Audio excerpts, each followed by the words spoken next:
for anyone interested in workouts, guaranteed to produce more impressive results. You gotta check out our new sponsor, Blue Star Nutraceuticals, PPK pre-workout formula. When it comes to my workouts, I prefer something that will fuel my performance above and beyond your typical energy drink. PPK is a science-backed pre-workout formula that does a lot more than just stimulate your central nervous system. Every serving of thirst-quenching PPK helps increase muscle pumps, strength, power, lean muscle, and energy. Here's what I love about it.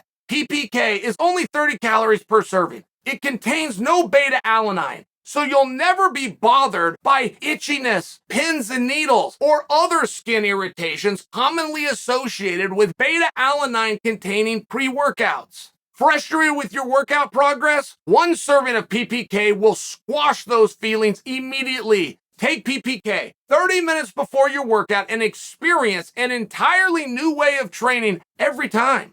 Get the best workout of your life with PPK. Go to bluestar.fit/Chael. That's going to get you 10% off your next order, or just click on the link below.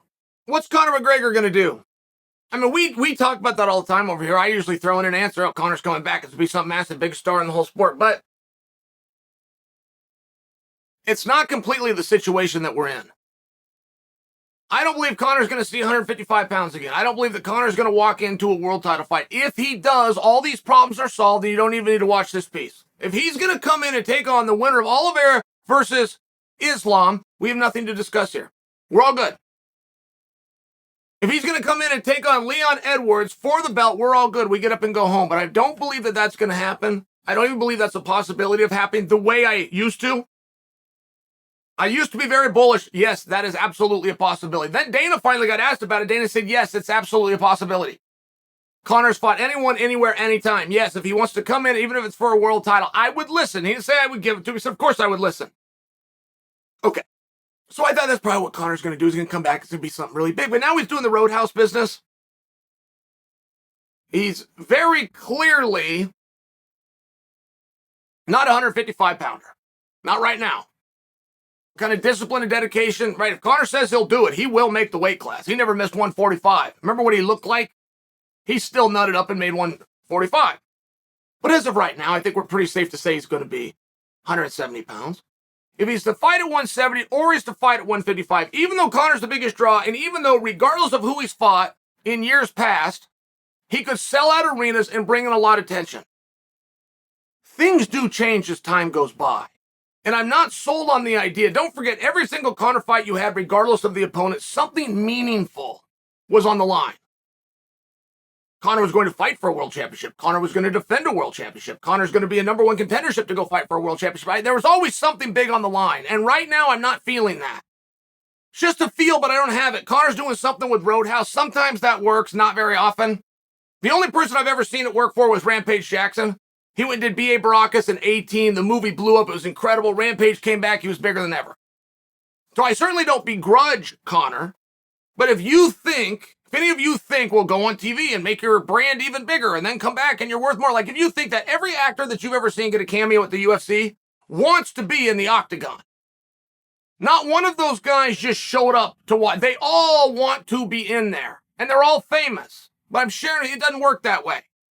Like, if you thought Brock Lesnar and CM Punk, and they got some favor because of you don't know how many famous people would love to be in the octagon. Everybody wants to fight. Nobody's ever come to that doesn't want in there. Now, they're going to want a favorable opponent. They're going to look good. They're going to want to go over. They aren't going to want to do the hard work. They still want in there.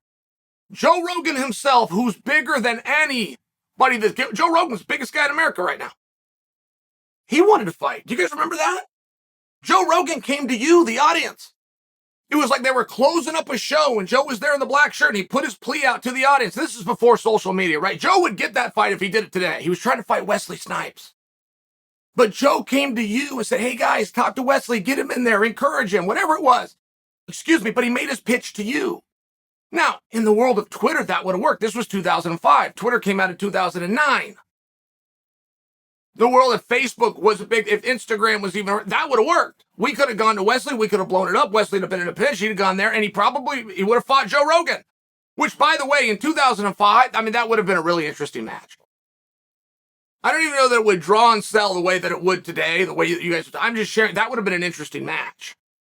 Like, that would have been a massive amount of fun, but I only bring Joe into this just to further to prove the initial point that I was making, that they all want him, but it doesn't work that way. So now he's over and he's doing the Roadhouse bit. Okay, great. He gets some notoriety. His brand grows up even more. He comes in. Who's he going to fight? And I don't think that that has ever mattered, but I do think it matters now. Conor is still the biggest star. Red Panty Night still holds up. But Conor has been competing for his own records for a meaningful amount of time. I used to have the records. That's why I know this. I had the live gate, the attendance, and the pay-per-view record. I had them all. I retired. Conor came in. I have none of them now. Do you want to know who's got 1, 2, 3, 4, and 5? Do you want to know? McGregor, and McGregor. He's competing to beat himself. And he's never outdone himself in a live gate like he did in New York City against Eddie Alvarez for 17.2. But he's beating himself in some other things, and I don't know that he can come in and beat his own records at this point. He beat everybody else we've got signed. I don't know that he can beat himself because I think he needs an opponent now. And I don't think that's ever been true. If Conor comes back on a one-off, right? And if Conor fights again, it definitely could be his last fight. In no scenario does he fight 3 more times, right? I mean, I'm just sharing. You never know when his last match is going to be. And it could be the next one. But whoever that's going to be against, unless we put him in there with the winner of Islam Charles, which I don't think we're going to do. I don't think that that's still viable and being discussed. And if we're not going to do that, then who do you put him in there with? Nate Diaz is gone. That story works all day. Trilogy fight, true trilogy, where they split the first 2, works all day long. Put him in there with Dustin Poirier. Sure, we've seen it 3 other times, but it did great 3 times. They've got a legitimate grudge. They got that legitimate beef. Now, we're in here for something. We know what it's about. But 1 year ago, I'll just grab Michael Chandler just for fun. First name that popped in my head. But if I put McGregor versus Chandler, this is going to be massive. And he probably would beat his own records. If I put that together now, it's going to be big. It's not going to be massive. It's not the same thing.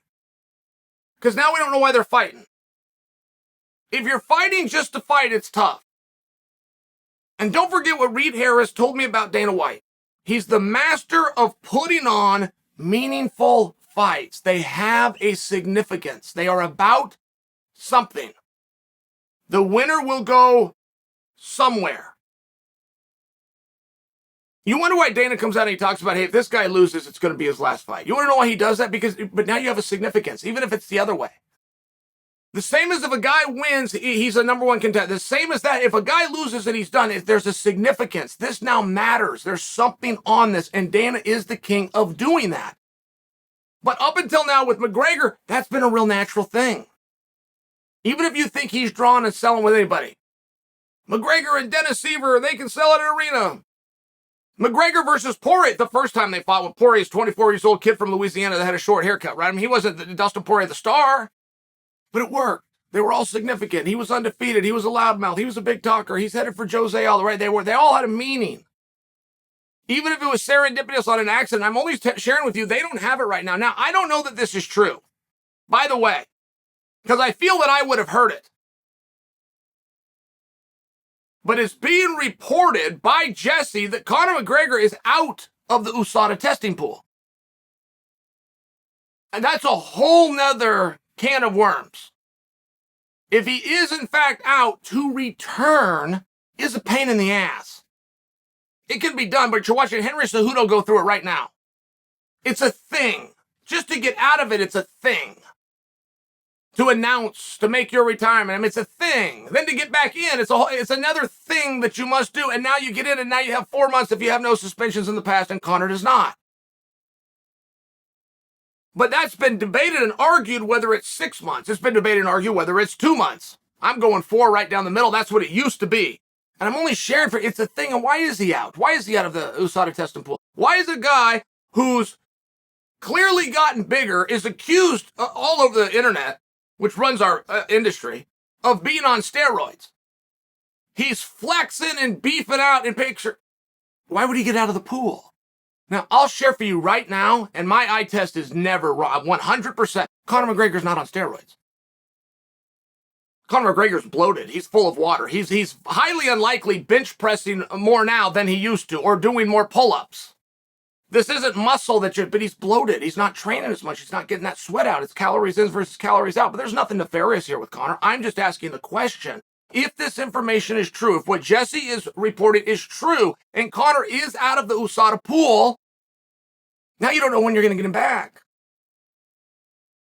He says, go through a process to re-enter, and then his clock starts, and then he's got to exhaust 4 months. I'm just sharing this with you guys. I don't have an overly big point. But the idea that Conor could come back, boom, just like that against Donald Cerrone, they're going to sell out an arena on a show that didn't even exist. They put it all together in a month and sold it out in 48 hours. I mean, we can't do that now. That's not even on the table. Conor McGregor coming in last-minute fight. Conor McGregor coming in on short notice. Anything like this that is just naturally big. Boom, there you've got your meaning. Boom, there you've got your significance. That can't happen. Now, once you have those talks, you make that decision. That leg's cured. You're coming back. You go through the rigmarole to re-enroll. Your clock starts. I mean, it's just, you got 4 months. It's not the world's biggest deal. Guys have done it many times. Why would Conor take himself out of the pool if he is in fact clean? Guys, he's clean when I tell you that. He is clean.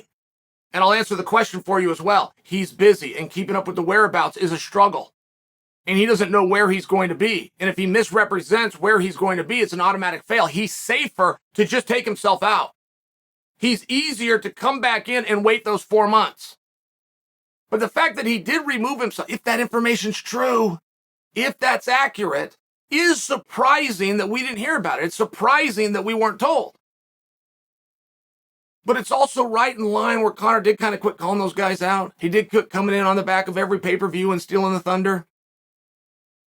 There is a chance, if you look at the evidence you have, that McGregor has given a good look at this and has decided, I'm going to go do something else.